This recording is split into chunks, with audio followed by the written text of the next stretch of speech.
The fight against terror is an ongoing one, led for the most part by Western powers. Militaries have been engaged, many coalitions have been formed, numerous calls for fighting terror have been endorsed, but have they succeeded? Why have efforts by countries like America and Russia, countries like China and France failed to deliver? Our next report has some answers.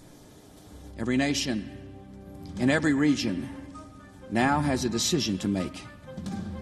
Either you are with us or you are with the terrorists. It was characteristic American bluster. Launching his country's anti-terrorism campaign in the aftermath of 9/11, the then US President George W. Bush drew a dramatic line in the sand. Whether we bring our enemies to justice or bring justice to our enemies, justice will be done. Attempting a not-so-neat division between the so-called forces of good and evil. Since then, the world's oldest democracy has waged a controversial war on terror. One that has taken it to Afghanistan, Iraq, Libya, Yemen, Syria and elsewhere in an attempt to wipe out terror groups and replace governments that support them. It's safe to say that little has been achieved. Operation Enduring Freedom in Afghanistan hasn't endured. Instead, a fledgling peace has, one that is regularly punctuated by abductions, terror strikes and bombings. You guys that we got up front. The war in Afghanistan is approaching its 20th year. 14,000 American troops are still stationed in the country. More than 45,000 Afghan security personnel have lost their lives in the last 5 years. The US is now trying to negotiate peace with the Taliban. But the attacks continue and ISIS has established its Khorasan branch in the country. Those weapons were never found. Instead, 16 years later, Iraq is limping to a semblance of normalcy. Democracy is a dream that will have to wait for later. The US approach of fighting fire with fire has come to scarce little. A victory over Al-Qaeda here is met with a terror attack by ISIS elsewhere.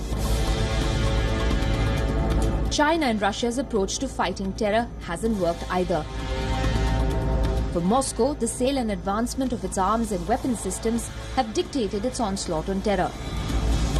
In Syria, for instance, Russia came to Bashar al-Assad's assistance, quelling opposition to the government from armed rebel groups, the same government that has been accused of gross human rights violations.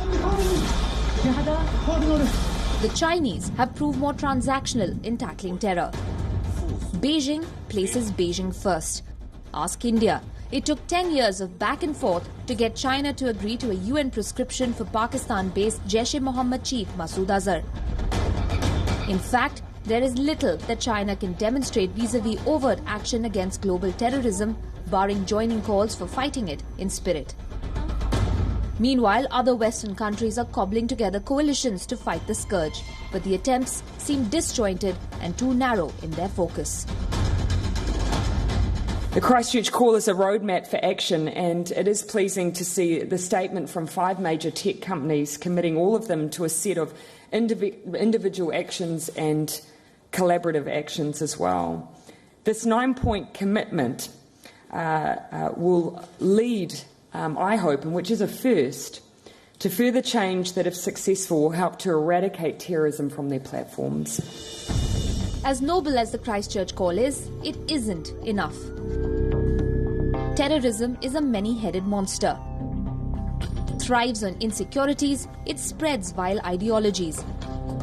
Receives explicit and implicit support through government machineries and is flush with dirty money. To tackle it will require a whole-scale commitment by a formidable coalition of like-minded global